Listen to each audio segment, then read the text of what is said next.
प्रिय विद्यार्थियों, आज हम बीए प्रथम वर्ष में अपूर्ण प्रतिस्पर्धा बाजार में आगम यानी आय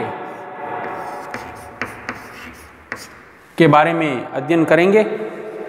इससे पूर्व के जो लेक्चर हुआ था उसमें हमने पूर्ण प्रतियोगिता बाजार के अंतर्गत कुल आय, सीमांत आय और औसत आय के बारे में अध्ययन किया था।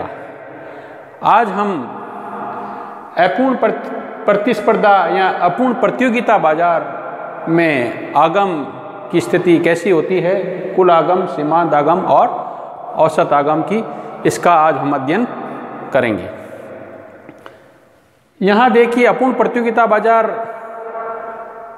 बाजार का एक ऐसा मॉडल है जिसमें मुख्य रूप से हमें प्रतियोगिता की स्थिति देखने को नहीं मिलती है। इस बाजार में कीमत स्थिर नहीं रहती है। जैसे पूर्ण प्रतियोगिता बाजार में वस्तु की कीमत स्थिर थी, वस्तु समरूप थी, इस प्रकार अपूर्ण प्रतियोगिता बाजार में मुख्य रूप से हम एकाधिकार बाजार या एकाधिकारात्मक प्रतियोगिता बाजार आदि को मुख्य रूप से रखते हैं। अपूर्ण प्रतियोगिता या अपूर्ण प्रतिस्पर्धा बाजार में एक फर्म अपनी वस्तु की कीमत को स्थिर नहीं रखता है, अपितु अपनी वस्तु की कीमत को लगातार कम करता जाता है। उसका उद्देश्य यह है कि उसकी बिक्री बढ़े। तो इस प्रकार के बाजार में हम कीमत को स्थिर नहीं रखेंगे, बल्कि इस प्रकार के बाजार में कीमत लगातार गिरती है। जैसे कि आप इस काल्पनिक तालिका में भी देखेंगे, वस्तु की जो प्राइस है लगातार कम हो रही, 10, 9, 8, 7 और 6। अब जब वस्तु की कीमत स्थिर नहीं रहती है और वस्तु की कीमत गिर रही है, तो ऐसी दशा में TR, MR और AR की जो आकृति है या जो रेखा है वो बदल जाती है। आज हम इसी का अध्ययन करेंगे। तो एक काल्पनिक तालिका हमने ली है, देखें, या वस्तु की बेची गई मात्रा और यहाँ हमने वस्तु की कीमत को लिया है। अब यदि हमें कुल आय ज्ञात करेंगे, हम सबसे पहले कुल आय निकालते हैं। कुल आय यानी TR ज्ञात करने का एक सूत्र मैंने आपको दिया था, प्राइस इनटू क्वांटिटी। कीमत और मात्रा का जब हम गुणनफल कर देते हैं तो कुल आय निकल जाती है। देखें यहाँ पर 10 × 1 10, 9 × 2 18, 8 × 3 24, 7 × 4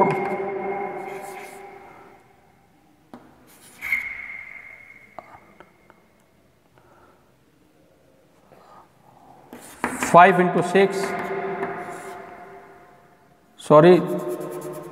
6 6 × 5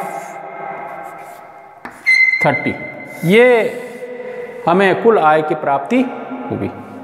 इसी तरह हम यहाँ पर सीमांत आय निकालते हैं, यानी MR। MR का मतलब होता है कुल आय में होने वाला बदलाव। तो यहाँ देखें, कुल आय 10, यहाँ से यहाँ पर बदलाव हुआ 8 का, यहाँ से यहाँ पहुँचे 6 का बदलाव, यहाँ से यहाँ पहुँचे 4 का बदलाव और यहाँ से यहाँ पहुँचे 2 का बदलाव। तो ये जो टोटल रेवेन्यू में जो चेंजेज होता है वही आप अपना मार्जिनल रेवेन्यू कहलाता है। अब हम निकालेंगे औसत आय, यानी एवरेज रेवेन्यू, और इसका फॉर्मूला भी था TR/Q। MR का फॉर्मूला था delta TR/डेल्टा Q।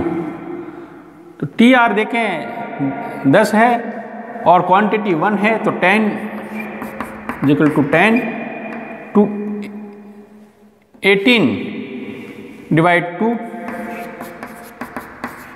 9, 24 divide 3 8, 28 divide 4 7, 30 divide 5। तो ये एवरेज रेवेन्यू जो है निकल जाती है। और पूर्व के लेक्चर में हमने ये भी समझाया था कि औसत आय को हम कीमत भी कहते हैं, और ये सिद्ध करके प्रूव करके हमने समझाया था। यहाँ देखिए टेबल में ये औसत आय है और ये वस्तु की कीमत है। ये देखिए दोनों सेम है, 10, 9, 8, 7, 6, यानी औसत आय और कीमत हमेशा बराबर होते हैं। अब देखिए अपूर्ण प्रतिस्पर्धा बाजार में वस्तु की कीमत गिर रही है, इसलिए सीमांत आय और औसत आय ये भी लगातार गिरेंगे। सीमांत आय और औसत आय भी गिरेंगे क्योंकि कीमत इस बाजार में गिर रही है, यहाँ घट रही है। तो ऐसे बाजार में ये जो रेखा है सीमांत आय और औसत आय, AR जो डायग्राम बनेगा वो गिरता हुआ होगा और उसका हाफ हिस्सा जो होगा वो MR होगा। और कुल आय का डायग्राम कैसे बनेगा? कुल आय का डायग्राम जब हम बनाएंगे यहाँ पर, तो कुल आय की 3 स्थिति होगी। जब कीमत गिरती है तब कुल आय घटती हुई दर से बढ़ेगी, और जब कीमत लगातार आगे गिरती जा रही है और ऐसी स्थिति में जो सीमांत आय है 0 हो जाती है, तो कुल आय अधिकतम हो जाएगी, और जब सीमांत आय ऋणात्मक हो जाती है तब कुल आय घटने लगेगी। तो कुल आय का जो रेखा चित्र बनेगा वो 3 स्टेज के रूप में हम यहाँ पर दर्शाएंगे। पहले कुल आय घटती हुई दर से बढ़ेगी, फिर कुल आय टॉप पर अधिकतम पहुँच जाएगी, और फिर कुल आय गिरेगी। तो इस तरह से कुल आय का डायग्राम यहाँ पर बनेगा। जबकि पूर्व के लेक्चर में हमने देखा था पूर्ण प्रतियोगिता बाजार में कुल आय का यानी TR का जो रेखा थी वो एक 45 डिग्री की रेखा बढ़ती हुई थी। यहाँ पर ये टोटल रेवेन्यू जो है वो रेखा में नहीं होगा, बल्कि वक्र के शेप में इस बाजार में हमें देखने को मिलेगा। इसका कारण ये है कि कीमत लगातार गिर रही है। अब हम इन तीनों रेखा चित्र को बनाने की यहाँ पर देखेंगे, बनाएंगे किस तरह से बनेंगे TR और MR और AR, वो आप देखें। तो सबसे पहले हम देखें TR जो रेखा चित्र है वो इस तरह से बनेगा। TR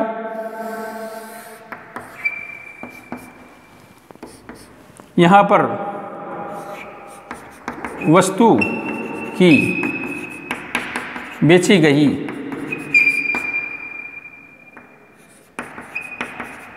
उत्पादन मात्रा यानी हम Q से दर्शा सकते हैं, और यहाँ पर ले सकते हैं हम कुल आय।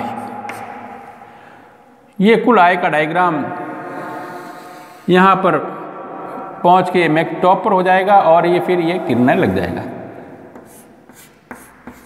इस शेप में जो है अपूर्ण प्रतियोगिता बाजार में जो है TR वक्र बनेगा। तो ये यहाँ तक घटती हुई दर से बढ़ रहा है, फिर यहाँ पर स्थिर हुई और फिर ये गिरना हो। तो 3 शेप होते हैं कुल आय वक्र के। पहले घटती हुई दर से बढ़ता है, फिर स्थिर हो जाता है और फिर गिरने लग जाता है। तो ये जो OB जो हमने वक्र बनाया है, OB वक्र, ये TR वक्र कहलाता है। तो इस तरह से अपूर्ण प्रतिस्पर्धा बाजार में TR रेखा इस तरह से बनेगी। अब देखें हम सीमांत आय और औसत आय कैसे बनेगी, वो हम यहाँ पर ड्रॉ करेंगे। ये रेखा कैसे बनेगी, सीमांत आय और औसत आय। देखें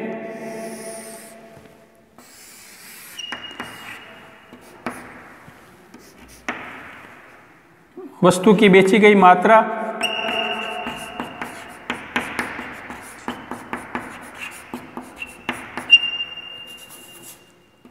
उत्पादन मात्रा,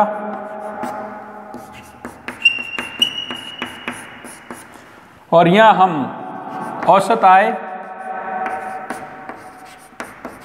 यानी AR व सीमांत आय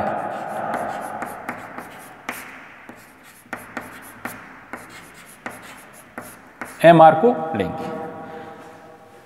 इस बाजार में हमने ये देखा कि वस्तु की कीमत फर्म लगातार गिराती जा रही है, घटती है, वस्तु की कीमत लगातार कम होती जाती है।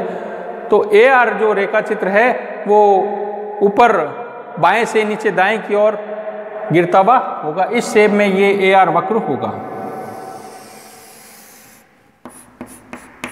ये AR रेखा होगी। वक्र का शेप AR का नहीं होगा, इस बाजार में AR रेखा होगी। इस तरह से AR रेखा हमने ड्रॉ की। इसको हम प्राइस लाइन भी बोल सकते हैं। इस तरह से हो जाएगा। जब औसत आय गिर रही है तो सीमांत आय भी गिरेगी और उससे ज़्यादा गिरेगी। ये काल्पनिक टेबल में हमने देखा था। तो इसका हाफ हिस्सा कर दें, यहाँ से आप एक लाइन ड्रॉ करें और इसका आधा हिस्सा यहाँ हो रहा है, यहाँ पर एक पॉइंट डाल के ये इस पॉइंट को काटते हुए जो हम लाइन खींचते हैं,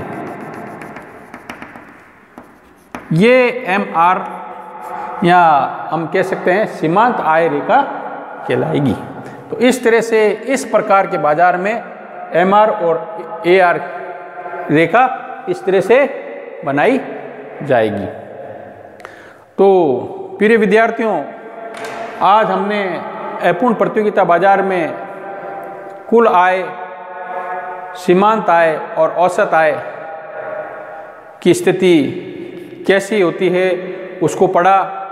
ये रेखा और ये वक्र कैसे बनते हैं इसको हमने ड्रॉ किया। काल्पनिक तालिका कैसे बनती है इसको हमने यहाँ समझा।